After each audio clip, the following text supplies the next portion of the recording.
물 하루에 2리터 마시라고 들어보셨죠? 하지만 무조건 많이 마신다고 건강해질까요? 물도 제대로 알고 마셔야 약이 됩니다. 잘못 마시면 오히려 독이 될 수도 있습니다. 오늘은 물을 건강하게 마시는 방법, 그리고 절대 피해야 할 습관까지 의학적으로 검증된 정보만 알려드립니다. 먼저, 물이 약이 되는 조건, 물 제대로 마시는 법 먼저 알려드리겠습니다.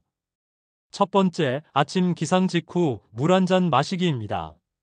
아침 기상 후 마시는 물 한 잔은 밤새 수분이 손실된 상태를 보충해주는 매우 중요한 역할을 합니다. 또한 장 운동을 자극하고 대사를 촉진해줍니다. 이때 너무 찬물보다는 미지근한 물로 섭취하는 게 좋습니다. 두 번째, 하루 총 섭취량 기준으로 섭취하기입니다. 물도 개개인에 따라 섭취량이 다른데요. 개인별 권장 수분 섭취량 계산은 본인 체중에서 30ml에서 35ml 곱하면 됩니다. 예로 60kg 성인은 약 1.8리터에서 2.1리터가 총 권장 섭취량이 됩니다. 하지만 권장량 수치는 절대적 수치가 아닙니다. 땀을 많이 흘리는 날, 운동 후, 더운 날씨엔 조금 더 섭취하는 방식으로 상황에 맞게 섭취해 보세요. 세 번째, 시간 나눠서 조금씩 섭취하기입니다. 물 권장량이 1.8리터라고 해서 한꺼번에 섭취하는 것은 적절하지 않습니다. 아침, 오전 중, 점심 전, 오후, 저녁 전으로 나눠서 골고루 섭취하세요. 네 번째, 식사 30분 전 물 마시기입니다. 식전 물 마시는 습관은 식욕 조절, 소화 촉진에 효과가 있습니다. 이와 반대로 식사 중이나 식사 직후에 물을 마시면 위액이 희석되어 소화불량이 나타날 수 있습니다. 최소 식후 30분 이후 섭취해 주세요. 다섯 번째, 소변 색깔과 냄새 체크입니다.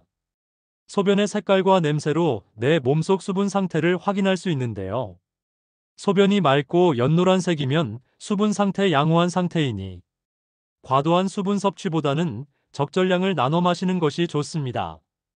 반대로 소변색이 짙은 색이거나 냄새가 강하면 수분 부족 신호이니 이때는 자주 수분을 섭취하며 상태를 확인하세요. 여기까지 물을 제대로 마시는 법에 대해 알려드렸습니다. 다음으로는 물이 독이 되는 경우 잘못된 물 마시는 법에 대해 알려드리겠습니다. 첫 번째, 단시간에 과도한 물 섭취입니다.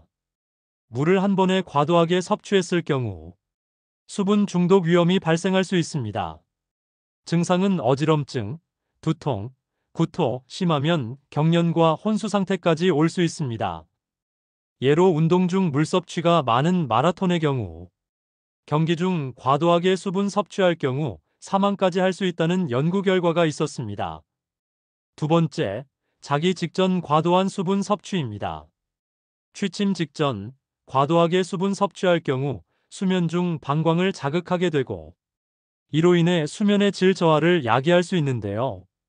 특히 야뇨증, 중장년층은 주의하셔야 합니다. 취침 전 수분 섭취는 취침 1시간 전까지만 마시고 이후 수분 섭취는 조절해 주세요. 세 번째, 물 대신 탄산음료, 가당음료 섭취입니다.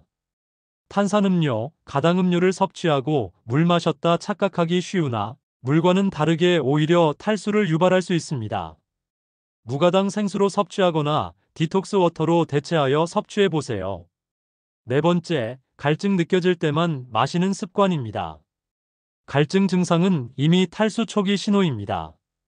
목마르지 않더라도 일정 간격으로 섭취하는 습관이 필요합니다. 여기까지 물이 독이 되는 섭취법에 대해 알아보았는데요. 연령, 질환별에 따라서 물 섭취 주의사항이 달라질 수 있습니다. 다음의 연령, 질환별 주의사항도 꼭 참고하여 섭취하세요. 첫 번째, 고령자의 물 섭취 주의사항입니다. 고령자의 경우 갈증 감지 능력 감소하여 자각 없이 탈수가 진행될 수 있습니다. 이로 인해 인지기능 저하, 낙상 위험이 발생할 수 있으니 알람이나 습관화된 시간에 소량씩 자주 섭취하는 것이 좋습니다. 두 번째, 심장, 신장 질환자의 물 섭취 주의사항입니다. 심장, 신장 질환자의 경우 수분 제한이 필요한 경우도 있는데요. 의사 상담 후 개인별 수분 섭취 계획이 필요합니다. 세 번째, 당뇨병 환자의 물 섭취 주의 사항입니다. 당뇨병 환자의 경우 탈수로 인해 이어지는 고혈당, 저혈당 혼수 등의 증상들이 치명적입니다. 해당 질환자들은 수분 섭취에 더욱 주의를 기울여야 합니다. 단, 가당 음료는 절대 피해야 하므로 꼭 순수 물로 섭취하세요. 이처럼 물이 우리 몸에 얼마나 중요한지는 다 알고 계실 겁니다. 하지만 언제, 얼마나, 어떻게 마시느냐에 따라 물은 약이 되기도 독이 되기도 합니다. 이제는 무작정 마시는 게 아닌 똑똑하게 마시는 물 습관을 시작해 보세요. 더 많은 건강 정보가 궁금하시다면 구독과 알림 설정도 꼭 잊지 마세요.